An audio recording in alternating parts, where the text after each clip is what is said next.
Today's guest is a former professional wrestler turned stunt woman turned actress. She was born and raised in London, England, but now she identifies as an American. Even though she spends a lot of her free time and money creating and hoarding creature comforts from the motherland. Ladies and gentlemen, my girl, Clare James. Thanks for taking the time out to do my podcast. Yeah, of course, anytime. This is like worlds colliding now, eh? I know. So for our listeners, I met Laura, oh God, what are we going back? 6 years maybe? Longer? It might even be longer, I think, yeah. Shit, well I guess we've never actually physically met, have we? No, we've never physically met, no. That's so weird. Okay, so we met through my first husband because obviously you are from England. I am, in case you couldn't tell. And you were looking to get into wrestling at that time. Yeah. So tell me, so you went from England to LA and like, tell me from the beginning, how did it all go? Yeah, so I moved from London I was living in Carlsbad, San Diego. And I'd done a competition, like a figure competition. Yeah. And not gonna lie, I hated it. The diet, the life, everything. Oh my God, all of it. And I was like, I'm working out a lot and doing all this stuff, but I wanted to do something with it that was fun. Yeah. Oh my God. Because those competitions are soul destroying. Yeah, and like there's not a huge payoff at the end either, is there? No, that was my whole thing. Is I was like, I've done all this work, and for what? Yeah. Like it didn't make bragging any sense. rights, right? That's all it is. It's like, congratulations, you look good, you work out. But you look good for like a weekend. And then, well, no, excuse me. You always look good, but I mean like that crazy, striated, like unattainable. Yeah. And you're exhausted. You're exhausted. And so, I wanted to do something that was fun, and I had watched wrestling in the past, and I don't know why, but I'd started, I was watching it again, and I thought, you know what? Maybe I could do this. Let's give it a go. Yeah. And so then where did you find your first wrestling school? So I ended up going to Knox Pro, which is in LA. So I was driving from San Diego to LA twice a week, which was brutal. Yeah. Which is why I also ended up moving to LA. Oh, okay. Because it was just, a bit much. I was training there, and I absolutely adore Gangrel. He is amazing. And he has a school now in Florida. Oh, okay. I believe, yeah. So, I was going there, which I kind of found out about that place through another person that was like a friend of a friend that he had gotten involved in it. He kind of never really did anything with it. He was a musician. Yep. But so he was the one that was like, yeah, I'm going to this place, come here with me. Because it is kind of, sometimes you never know with wrestling schools how they're going to be run, and yeah. Like my first school, it was like the most reputable school in Toronto. It's where Trish went, and it was open for like 6 months, and they took my $5,000 and then see you later. Yeah. So, so then you found a home for yourself, really. You've made a real mark with the Lucha Underground scene.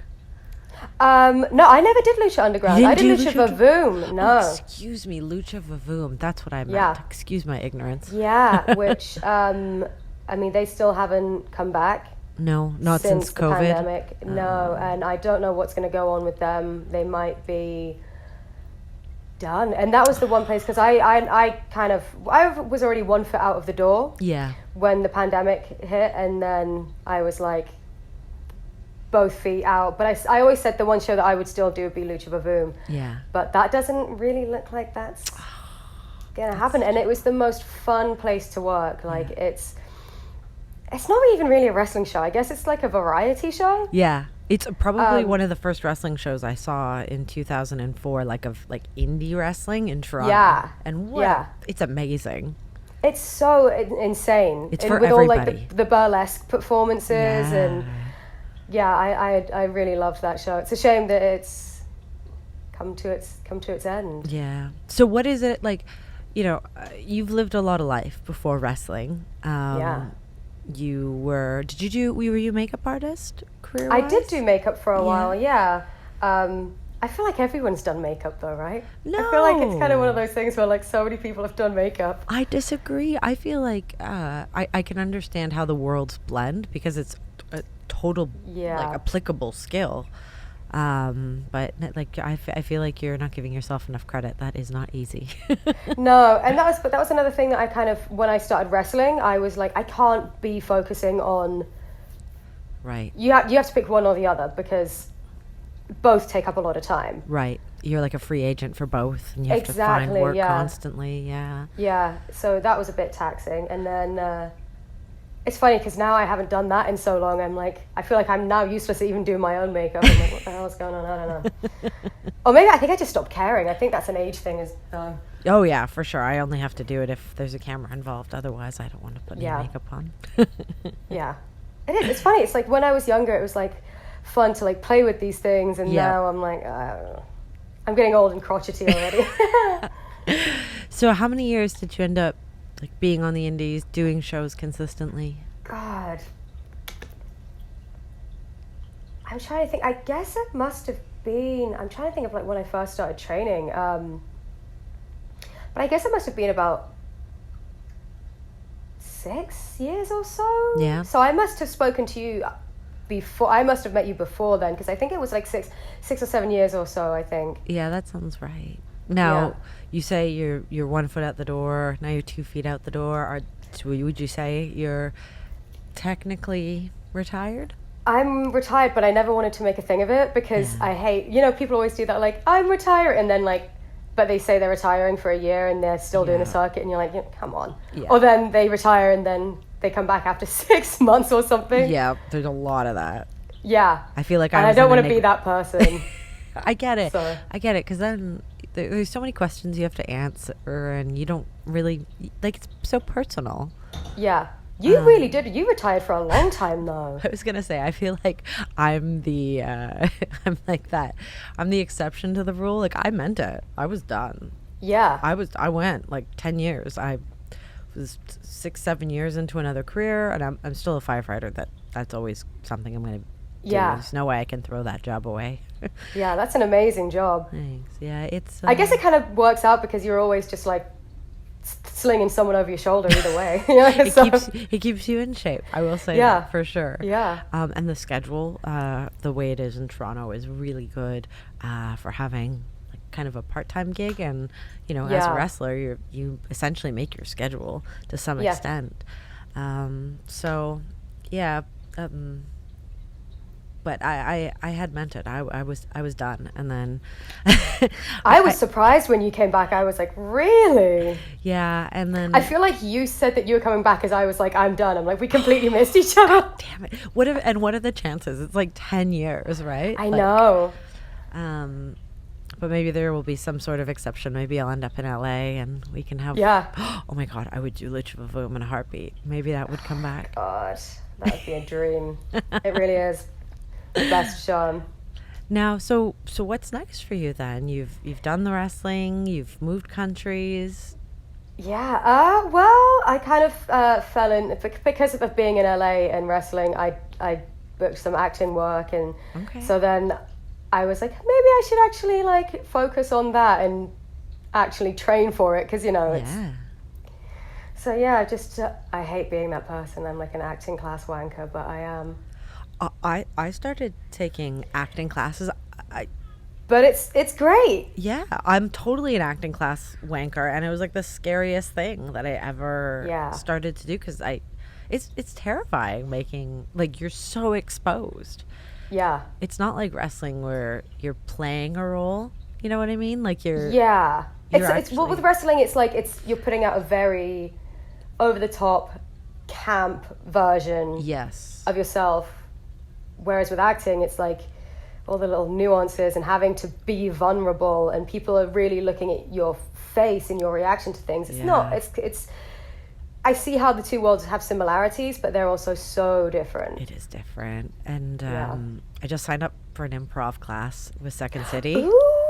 Ooh, that's amazing. So I'm pretty excited. It's like an intensive thing, which I really don't like because it's a whole weekend, like 1 to 7, Friday, Saturday, Sunday. Like, I feel like as an introvert, I need a real break from people, like being. Yeah. But you know what? Fuck it. If you're not uncomfortable. Second City is amazing too, and they put out like some great people. Like, so many comedians come out of Second City, especially the I think the one in Toronto and the one in Chicago. Oh, really? Interesting. Yeah. I didn't know that. Now, have you been doing stunt work? Because that was something I was really interested in the first time I retired from wrestling. But I feel like it's a world that you have to really know people to get in there. Yeah, I did end up doing some stunt work. I haven't done any in a while, but again, kind of, the world shut down. So, yeah, 100%. But yeah, no, I did, and it is definitely, you have to know people. It's hard to break in.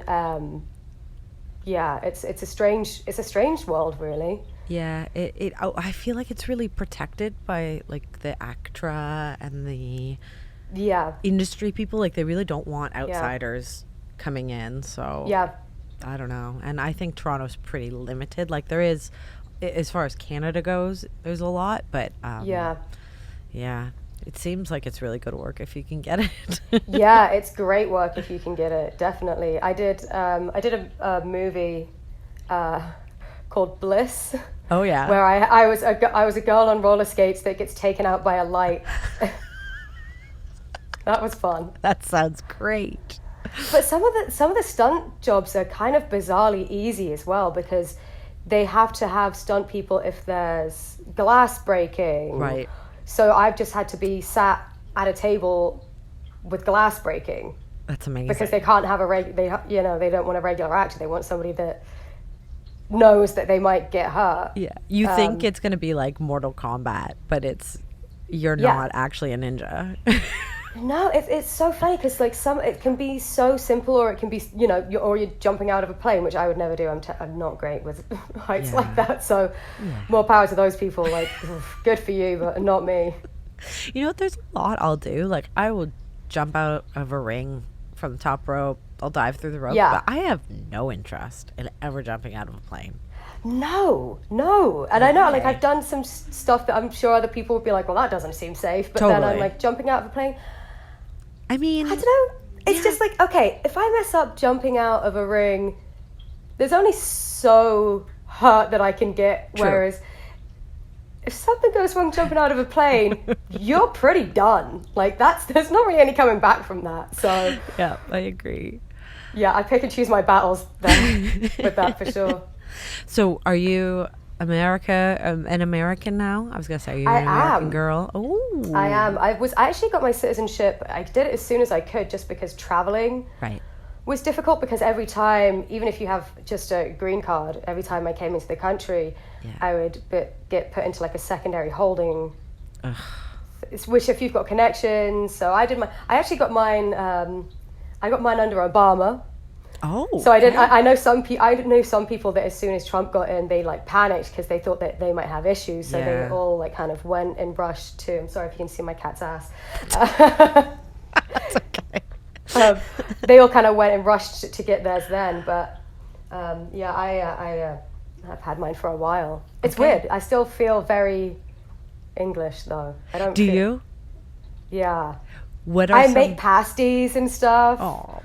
And I make all my like English treats for myself, and I can't. This accent is not going anywhere, I guess. Nor should it. That's who you are.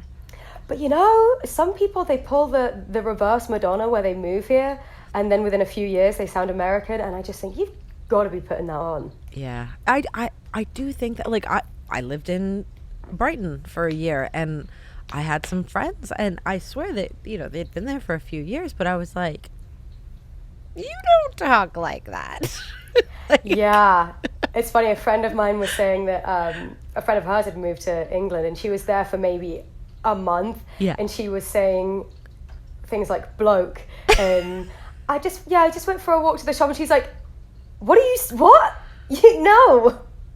But I think the one thing is some of the English sayings are so different than what a Canadian or an American would say. If you say those, you sound like a total, like, you're really putting it on. Like, yeah, 100%. I'm trying to think of like a good example of like, are you taking the piss? Like, yeah, you cannot like no. You're like, no, but you don't talk like that. That's you were never raised to say it like that. It sounds funny when you say that. I've had to adjust some things. So like I've had to say like garage instead of garage, and there are some things I changed just so that yogurt. Yeah, vitamins. Yeah. Just because if I say it how I would normally say it, then it becomes a thing, and I hate having that conversation. Yeah. Yeah, 100%. It's like that Sarah with an H, Sarah without an H, that Michael McIntyre joke. Like, yeah, he's so funny. Oh my god. That's the one thing I will say. English comedy, you can't touch that. Yeah, it seems like we have way more stand up just on our regular TV. Agreed. It's on all the time. Agreed, and it's always whereas clean. It's not so much here. Like there's not a lot of swearing. There's. I don't know. I suppose. Or maybe not so much with Michael McIntyre. That's for sure. Yeah. I always remember he did the out joke. The out. Where he's like, "Are you going out or are you going out?" I just popped out and now I'm out. Yeah, I popped out and then I was out, but like now I'm out. And then if you end up at a club, you're out. Oh man, he makes me laugh. And yeah, you know, I think the funniest thing he does is refers to himself as a fat Chinese man. Oh my god, I haven't watched his stuff in so long. I feel like I need to go and rewatch it. Yeah, it's hard to find because it's not like you can get it on Netflix in America or Canada. Like you have to like look for it. Yeah, and it's not on because I paid for BritBox because that's how ridiculous I am. You need a piece of home. You do, yeah. That was one thing that was hard with the pandemic, was not being able to go home. Right. But I think I'll be going back soon though, I think, so. How are you coping with, like, obviously you have a life there, but is it hard being away from your family? Yeah, I think the older I get, the harder it is. Oh, interesting.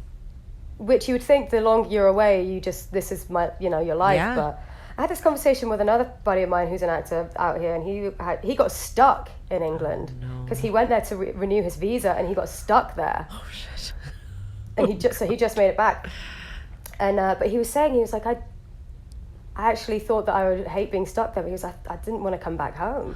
Interesting. Back home to LA. So yeah. I don't know. Maybe as you get older, you kind of. When you're younger, you kind of want to go off and do your own thing and explore and figure out who you are. But then as you get older, you kind of revert back to how you were raised, you know? Absolutely. And all your creature comforts and things that, you just don't even have to explain. People understand. Well, having like good chocolate, that's one thing. How did this country mess chocolate up? How do you mess up chocolate? I don't understand. The fattest country in the world, but the chocolate is shit. The chocolate is shit. Yeah, I agree. It's better here because we're more influenced. Yes. Yeah. You guys have got the good stuff. Yeah, but and we carry a lot of specifically like British imported chocolate. So yeah, but yeah, I feel for you. I do. It's bad. So I end up spending a bunch of money just to have my mum will like send me care packages, or I have to go to like those little like English pubs where they import the chocolate. Yeah. And they have a little shop on the side, but then you're paying like $10 for absolutely like two things. Yeah, it's ridiculous. Now, have you met yourself a nice American guy? I have. Yeah, I'm currently in his guest house doing this. Oh, are you really? Yeah. Excuse me, his guest house. His guest house. He's very fancy. Wow. Well, he's in there, and I was like telling him that he had to either shut up or I was going to come in here, and I don't think he could shut up. So he's got a friend in there. I wasn't being mean. No. He's not like a total chatterbox, but he's got a friend. So I thought you're being a professional. I was being a professional. Yeah. Now he's not into wrestling, is he? I imagine you've ended up with a normal guy? No, not into wrestling at all. And it was funny when he first met me. he was like, who's this bruiser? And then we went out and he was like, and then you were like this weird midget wearing a fanny pack. And he was like, I love you. Yeah. I don't know how we ended up together. Pretty opposites, really, but... That's the way it works out usually, isn't it? Yeah. Yeah, it's kind of nice to not be with somebody involved with wrestling, though. Yeah, it's like a real dichotomy, I think. It makes sense to be with somebody in wrestling, but I find that long-term wrestling relationships are really challenging because someone always overtakes the other person at some point, and then... Well, and obviously I was with a wrestler for a while. Yes. Yep. It's, you know what, girl? It's all good. You know what? We don't have to talk about it. We can talk about it. It's totally up to you. That was just... I was already... When all that stuff went down with him, I already wasn't with him. I would imagine so. Like, so it was a bit strange getting hit up and everyone...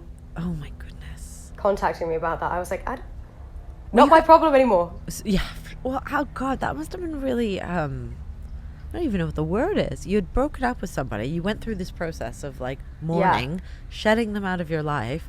And then now you're getting, how did you feel? Like, were you like ick fest? Well, yeah. The ick. I majorly had the ick, but I was just kind of, I was surprised that I didn't get asked more about it actually, but I think also because at that point I really wasn't wrestling too much either. Right. So I kind of managed to, I just kind of Homer Simpsoned into the bushes. I'll be honest, as someone that's, been in the business a long time and I run in a lot of like different circles, Canadians, Americans. I have never, ever, ever heard you be associated with that person, ever. Really? In terms of like nothing negative, good. No judgments, like that was all him. Yeah, it definitely it wasn't. Nobody ever like put anything on me, but it was a lot of people kind of apologizing, and I was like, it's done. Like I'm fine, or checking in to see if I was okay, and I was like, I'm. I just felt bad for the other people involved. Of course. That's tricky. You're like, do I say something on behalf of this? But you didn't do any of it. I legit just Homer Simpsoned myself away, like. Now, he didn't kick off like the wrestling Me Too movement, did he? He was just a piece in there, right? I think he was just a piece of it, because I think there was some stuff that had happened actually in England. I think it started in England with the English wrestling scene. But like I said, I kind of just turned off the old internet and was like, I'm nothing to do with this. Leave me the hell out of it. Yeah, and there must have been a part of you that was like, whew, like glad I'm out of that shit. I in my head I was like, oh my God, imagine if. Oh my God, could you imagine? If we were still together or something, or like. I know, I kind of like feel like it's not like I dodged a bullet, like the bullet grazed me, but I was like able to be like, oh. For sure. You were like, I was there, but like not at that time, but like, no, it was, thank goodness. Oh, I'm glad you've, like, you've come out of that unscathed. Not that you should have been involved in any way, but I've, like, it's never ever been trickled down into you in any way. Thank God. But yeah, that whole Me Too thing, it's like, and it's ongoing. It's just like, is it still? See, that's the other thing, because I was kind of removed from the scene as well. Yeah. At the time, and still, so I wasn't really aware of that much. I try to like keep my Lala ears on. My heart goes out to any woman or man that's affected by those situations, but I just always think there's three sides to every story, and no one should be treated in any way that makes them feel uncomfortable. No one should be like sexually abused, in any capacity, or spoken to in a sexually derogatory manner. But like, I just. I mean, I guess it isn't that shocking because it's, wrestling. It's changing, but it's kind of still this really carny, kind of old school, pay your dues kind of. It is changed, which to me was and it has to, because you can't keep living in the past. Things change. Things have got to move on. Like, and you've still kind of had, even when I was coming in, all these old grizzled vets that are like, well, this is how it was in my day, and I'm like, well, okay, Yeah, that's your day. It's yeah. it's a different day. Like, people don't have to, like, why are you continuing to, like, abuse people, even if it's not, you know, sexually or whatever, but just in general, like, No, totally. treat them like crap Yep. because you were treated like crap? Yep. That whole Big Brother thing is bullshit. Yeah, I was never into. I always thought that was so weird. Yeah. And it really is dying out, because that's one of the reasons I left 10 years ago. I had kind of done all I could do in my career, and it was really moving. Like, it wasn't the Divas era, but it was very much that era where it was like the Bellas and Total Divas on TV. Like, there was a lot of good Yeah. wrestlers, but the models who had been taught to wrestle, those were the ones who had really taken over. And Yeah. I saw the way it worked with the writers. Like, you had to put your time in at the bars at night, and you really had to Yeah. schmooze. And I just don't have it in me. Yeah. I love wrestling. I'm an athlete. I have a blast. I love entertaining, but I don't give a shit enough to, like, Yeah, there's flirt definitely for a the job. other side of wrestling that is just so ludicrous that you just think, come off it. Like, Yeah. And that's the side that you have to experience it to truly understand it. Like, you know. yeah, Yeah. But you just sound like you're telling that age-old story, like, oh, yeah, sure, the girls have to flirt. But it's like, no, sometimes you really yeah, do. yeah, But those 100%. those dinosaurs are dying out. The ones that, the creeps and the getting away Yeah. with speaking certain ways. Like, wrestling is becoming like quite an HR'd environment because Yeah. of human rights, and it is very Yeah. different than it was when I left, or I don't think I'd be able to come back. Yeah. It's changed a lot in the last 10 years. Yeah. Definitely. And like, people are educated too. Like, they're not in this because they don't have other options. They're choosing wrestling. Oh, 100%. Like, you can't get into wrestling for the money. Exactly. It's like, I've got to be getting something out of this otherwise, because it's not that's keeping you there. Yeah. Yeah, and it's something that is meant to be fun, so to try and take the fun out of it, just why? I know. And then that's why I did love doing, like, Lucha Vavoom was amazing, because it wasn't a wrestling environment Right. at all. It Yeah. was very, very different, and people actually, like, care and just wanted to have fun. Yeah. And that's what it should be. It's true. No, it's true. It's hard, though. It's like the companies where you can make the most money are the companies that are going to make you most on edge, the most uncomfortable, because it's a business. Whereas, Yeah. like, your smaller companies, it's more of a family atmosphere, but you're not going to be a millionaire. No. So no. it's, I don't know. I don't know what the answer is. You got to have a good job and do it because you love it. Yeah, that's what I think. You just have to enjoy it. Yeah. But at least there are kind of, there's some other companies out there now. And it's changing things because competition's good. It has, like, everyone has to raise the bar. Yeah, I don't understand why, like, the whole, like, having a monopoly on the market, it doesn't even benefit your own company, really. No. You should want competition. Yeah. Like, this whole scrapping NXT, and have you heard of all the new rules for WWE No? hires? Oh, please tell me. Okay. Fill me in. Yes. So apparently they will not hire anyone who is It's either you have to be under 30, or it might even be under 25. I can't remember, but it's definitely under 30. Yep. So that might make, like, that takes out at least 80% of wrestlers. Yeah. They don't actually want you to have any wrestling training. They don't want to hire anybody from the indies.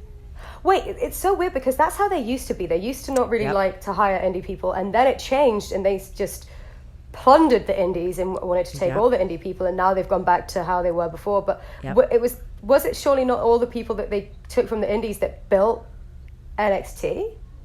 And now apparently they're scrapping NXT because that's Triple H's baby, and Vince wants to do his normal thing where he makes everything very the same. No tattoos, big muscular.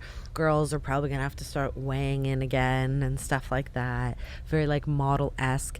They don't want you to have, like I said, like, is under 30, no wrestling experience, like, minimal to no tattoos.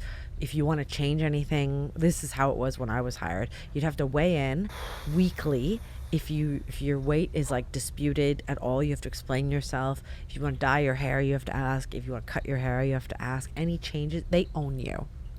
God, that sounds miserable. It was. It really was. And like That that's sounds why miserable. I look at like Natty Neidhart, who obviously is a heritage wrestler. She's a generational wrestler. But she was with me in developmental, and like it was hard. It was so hard on all of us. But I never had much of a desire to, I mean, like initially, of course, everybody wants to go to WWE, but then by the time I had my tryout, I didn't even know why I was doing it. I was like, I guess I'll go for the experience, but I was like, I don't want to go there. I don't want to move to Florida. I don't want to uproot my life. So I just like kind of completely botched my promo day because I was like, I don't want to be here anyway. That's so ironic, isn't it? Yeah.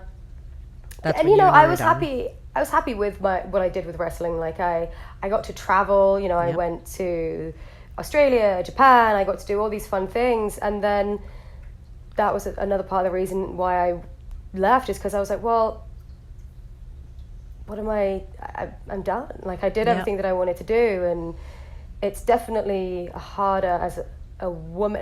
It's harder for anyone as you get older, but definitely as a woman getting older, when you just think, it's so hard on your body, and I just thought, I'm good.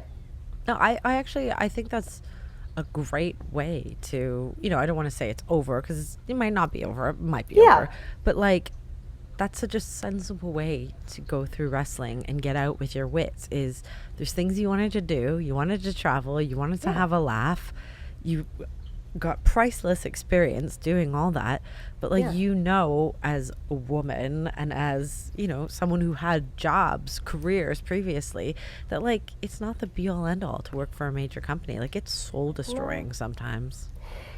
I mean, I guess that's the thing. Sometimes you get there and you realize it's not the thing that you thought you wanted. You don't want it. Yeah Which is a bit strange, but well, I won't keep you forever, but I would like to run my 10 tailor-made questions by you before I let you go. Go on. Okay. Name a pop quiz. Yes. Are you ready? Yes, I think so. Name one beauty product you cannot live without. Ooh. I guess mascara? Okay. Yeah, we'll Brands. go with that. Waterproof one. Who is it? I think it's Maybelline. They have one called Highline. Oh, that one's great. It's like a new one, and it's great. I use that one, actually. I like that one a lot, too. Yeah. What is your favorite exercise? Watching TV. That's what gives you the abs, right? Yeah. Uh-huh. Oh, they're gone. It's fine. I love you, Laura. Listen, no one really wants to exercise. Come on. No. Do I, though? I don't know. Everyone likes it when the workout's done. That's true. You feel good, but that's true. No one really wants to. No, you're right. I'd rather sit on my ass. Yeah. Yeah, you're right. What is your biggest pet peeve? People that wear flip-flops in public. So that whole slides. I hate it. Put some shoes on. Just put some shoes on. It's not that difficult. That's a very English thing. Like, I know people will not leave their house in sweatpants and flip-flops in England. Like, it's very rare to see that. Yeah. I don't want to see people's nasty feet. Come on. Who is your celebrity crush? Right now, I would say, because I've been watching Ted Lasso, Jason Sudeikis. Nice. Good one. Favorite band or artist? I don't think I have one, because there's just too many and I listen to too much kind of stuff. I guess the genres that I like is technically dark wave, which is like Depeche Mode, and I guess I kind of like grumpy, miserable music. Oh, girl, we are soul sisters. I hear you. I'm all about that. Grumpy music is where it's at. Grumpy. I think, was it Nick Cave called it sad bastard music? I was like, nailed it. That's me. Yeah. Do you have a secret vice, like drinking a glass of wine in the shower? I Oh, I'm a whiskey fiend. Yeah, Oh, really? I love whiskey. Yeah. Always loved whiskey? Or is this like an American transition? No, well, I've worked in whiskey bars before, so I had to know about whiskey. And yeah, so definitely I would say, and I even like the smoky, peaty scotches too. Really? Yeah. You're a real man. It's an acquired taste, but I think if you've worked in whiskey bars and you have to know about it, then it kind of checks out. But yeah, I think most of the time when people order that stuff, I'm like, you don't really like it. You see the look on their face. You just think it's cool, like. You're just putting this on for your guests. Yeah. Have a daiquiri. Just enjoy your life. Drink what you want to drink. Oh, you should bring the whiskey, the peaty whiskey with like a little umbrella in it, just to make it a little bit more fun. Yeah. Has a little Scottish flag on the umbrella though. So good. What wrestler has the best entrance music?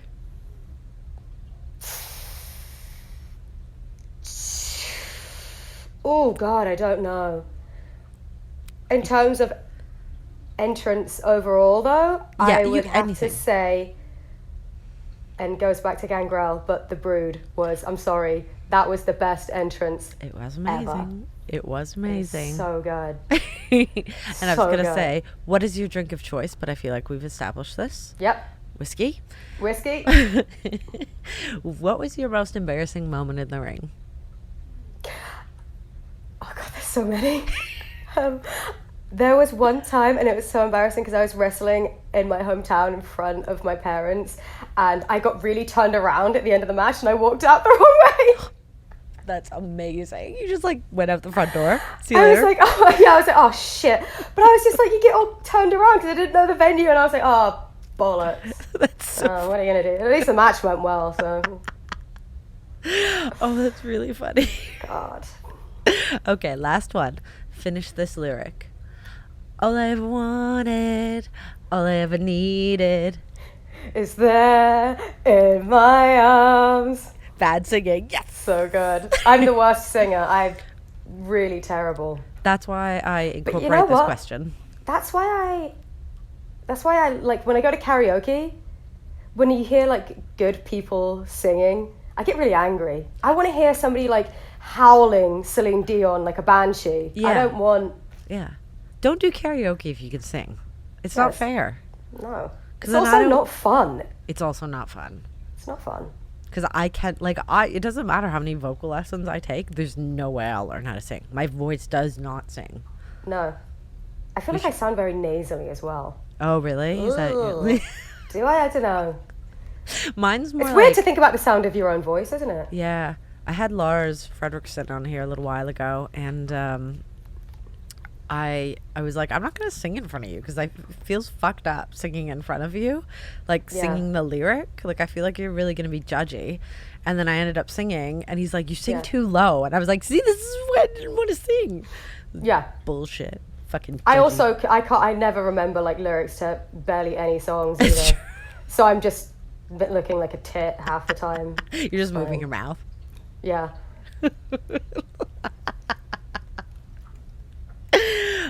Where can our listeners find you on the interwebs? I am only on the gram these days. Ooh, exclusive. Yeah. Well, Twitter's just too toxic, isn't it? Yeah, it's too many opinions. And I'm getting too old for the TikToks. I do love watching the TikToks, though. But they post them on Instagram, so I'm like, I don't really need to, you know what I mean? Right. They always post everything, so so I'm just at my name, so it's at Laura Clare James. Claire with no I. No I. Yeah, no I. No I in this team.